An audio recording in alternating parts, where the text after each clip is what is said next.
Welcome to our channel. ఈరోజు మన recipe వచ్చేసి పాల తాలికల పాయసం అండి. ఈ పాల తాలికలతో చేసిన పాయసం అంటే వినాయకుడికి ఎంతో ఇష్టం అండి. ఈ వినాయక చవితి రోజు మీరు ఈ పాల తాలికల పాయసాన్ని తయారు చేసి ఆ వినాయకుడికి ప్రసాదంగా పెట్టండి. ఆ వినాయకుడు మీరు కోరిన కోరికను ఖచ్చితంగా నెరవేరుస్తాడు. ఈ పాయసాన్ని ఎవరైనా కూడా చాలా ఈజీగా చేసే విధంగా చూపిస్తానండి. బెల్లంతో చేశాం కదా, పాలు విరగకుండా ఎలా తయారు చేసుకోవాలో కూడా చూపిస్తానండి. అలాగే మన ఛానల్ ఫస్ట్ టైం చూస్తుంటే సబ్స్క్రైబ్ చేయండి. లైక్, షేర్, కామెంట్ తప్పకుండా చేయండి.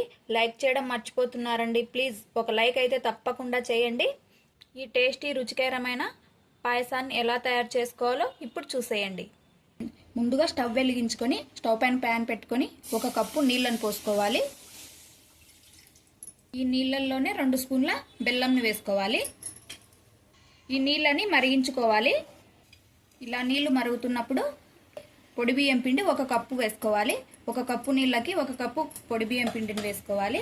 ఇది ఒకసారి బాగా కలిసేటట్లుగా కలుపుకోవాలి. అంతా బియ్యం పిండిని ఈ మాదిరిగా కలుపుకున్న తర్వాత ఒక 5 నిమిషాల వరకు మూతను పెట్టుకోవాలి. 5 నిమిషాల తర్వాత ఈ పిండిని చపాతి పిండి కలుపుకుంటాం కదా, ఆ మాదిరిగా చేత్తో బాగా కలుపుకోవాలి. ఈ విధంగా కలుపుకోవాలి. పిండిని కొద్దిగా చేతికి ఆయిల్ని కానీ నెయ్యిని కానీ రాసుకోవాలి. ఈ కలిపి పెట్టుకున్న పిండిలో నుండి కొద్దిగా తీసుకొని ఇలా తాలికలు చేసుకోవాలి. నేను చూపిస్తున్నట్లుగా ఇలా అన్నామంటే చేత్తో తాలికలు వస్తాయండి. ఇలా పొడవుగా, మరీ ఎక్కువ లావుగా కాకుండా అలా అని సన్నగా కాకుండా చేసుకోవాలి. ఇలా చేసుకోవాలి. అన్ని తాలికల్ని ఇలా చేసుకొని పక్కన పెట్టుకోవాలి. స్టవ్ వెలిగించి స్టవ్ పైన ఒక గిన్నెను పెట్టుకొని 1/4 కప్పు బెల్లం తురుమును వేసుకోవాలి. 1/2 కప్పు నీళ్ళను పోసుకోవాలి. కలుపుకుంటూ ఈ బెల్లాన్ని కరిగించుకోవాలి. 1 కప్పు బియ్యం పిండికి 1/4 కప్పు బెల్లం కరెక్ట్గా సరిపోతుందండి. బెల్లం మొత్తం కరిగి ఇలా ఉడుకుతున్నప్పుడు ఈ పాకాన్ని పక్కన ఉంచుకోవాలి. ఈ పాకం పూర్తిగా చల్లారనివ్వాలి.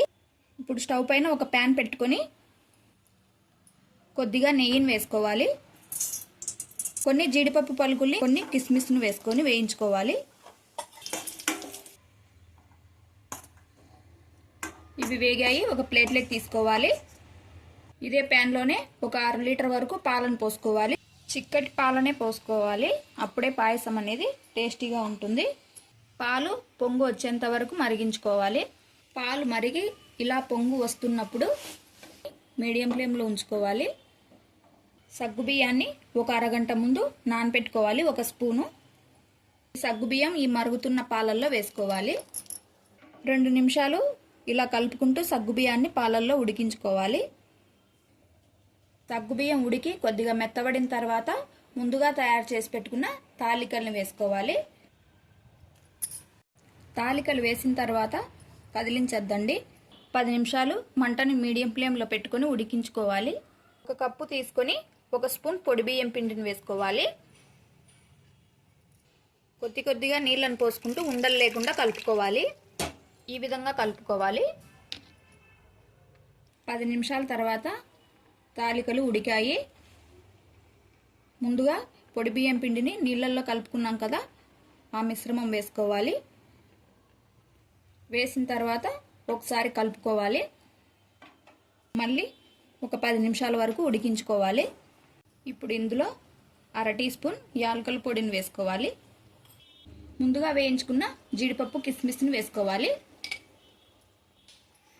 ఒకసారి అంతా బాగా కలుపుకోవాలి.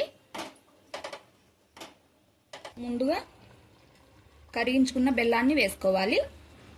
టీ ఫిల్టర్ తీసుకొని ఇలా ఫిల్టర్ చేసుకోవాలి. బెల్లం అనేది పూర్తిగా చల్లారిపోవాలండి. అప్పుడే పాయసం అనేది విరగకుండా ఉంటుంది. ఒకసారి అంతా బాగా కలుపుకోవాలి. ఇప్పుడు స్టవ్ ఆపేసుకోవాలి. చూశారు కదండి, పాల తాలికల పాయసం ఎలా తయారు చేసుకోవాలో, ఎంత ఈజీగా చేసుకోవచ్చో. మీరు కూడా ఈ వినాయక చవితికి తప్పకుండా ఈ ప్రసాదాన్ని తయారు చేసుకోండి. అలాగే మన ఛానల్ ఫస్ట్ టైం చూస్తుంటే సబ్స్క్రైబ్ చేయండి. లైక్, షేర్, కామెంట్ తప్పకుండా చేయండి. Thank you for watching.